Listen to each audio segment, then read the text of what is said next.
Mr. President, every year, this Assembly has rejected the imposition of laws and regulations with extraterritorial impact and all other forms of coercive economic measures that hurt the progress and prosperity of the people the world over.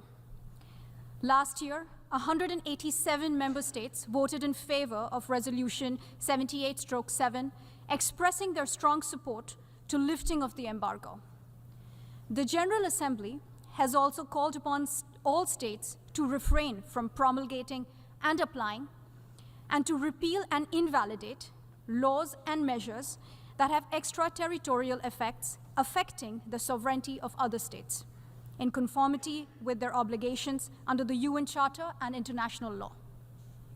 There is no doubt that the continued existence of this embargo, in contravention of the overwhelming opinion as expressed by this Assembly, undermines multilateralism and the credibility of the United Nations itself. Mr. President, as the world's largest democracy with abiding faith in multilateralism, India stands in solidarity with this Assembly in its unambiguous rejection of domestic laws having extraterritorial impact.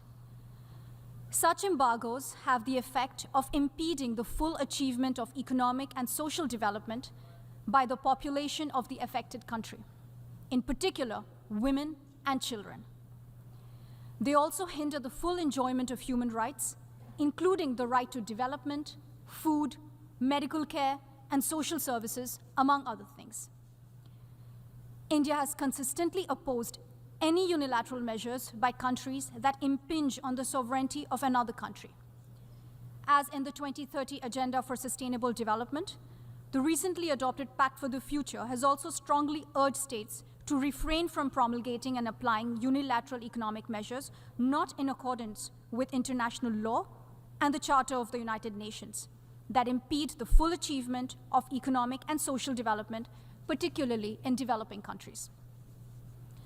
Mr. President, successive reports of the Secretary General have established that the embargo, particularly through its extraterritorial effects, has adversely affected the Cuban people and the developmental efforts of the country, with particularly devastating effects owing to shortages of essential commodities.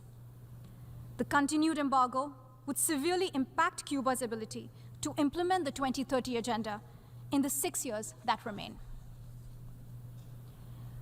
Mr. President, people-to-people contact holds immense possibilities for fostering better understanding between nations. There is no doubt that the people of Cuba can contribute much to the needs of the global community today. But to enable this, the international community needs to intensify its efforts to promote an environment free from sanctions and embargoes.